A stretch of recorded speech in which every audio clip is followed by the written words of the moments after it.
Middletown city officials say the investment in cameras is about security and public service. Yeah, but do all of those electronic eyes raise questions about privacy? News 8's Jamie Muro joins us now live in Middletown with more. Jamie?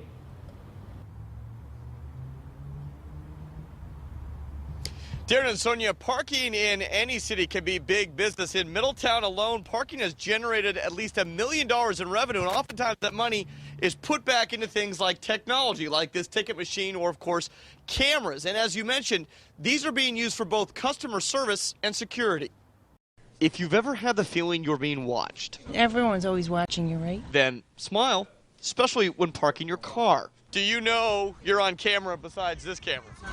No. Please stay here before returning to your vehicle. Middletown's parking lots are under the watchful eye of 34 cameras. I don't really care, but it's weird. HD video in its full color glory are instantly fed back to flat screen televisions at the parking office and City Hall.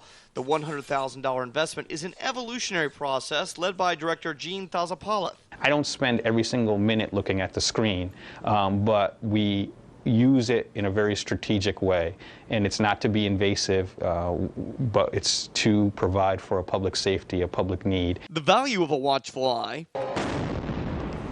came after the Boston Marathon bombing, when police released surveillance video of the alleged suspects, who were quickly identified. At the same time, it raises questions about the balance between security and privacy, and whether there is even such a thing as privacy when one is in public. Gene says crimes have been solved in Middletown due to this new technology. I always say, and I tell my city council, I want people to know that we have the cameras in place. Parking officials say that all these cameras, all this technology can be tied to economic development. For example, when the police station was put in on Main Street back in the 90s, that is when that area saw a rebirth because people felt safe. When you're trying to encourage people to come to your downtown corridor or to your main places of business, they need to feel safe and secure. Gene has $600,000 of grant money to spend, and the goal is to get 100 cameras installed.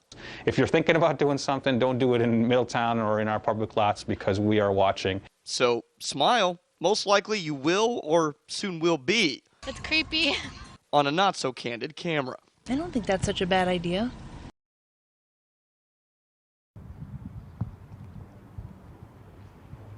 And you know, another asset of this is if someone's having problems with parking, they push this button, and of course with the direct link to the camera, the parking office can see exactly what's going on. Ultimately, too, the plan is to have all these cameras routed into the police dispatch center and hopefully one day to the computers in police squad cars. So if there is a scene going on, police can access that video, see what's going on before they even get there. We're live in Middletown. I'm Jamie Muro, News 8.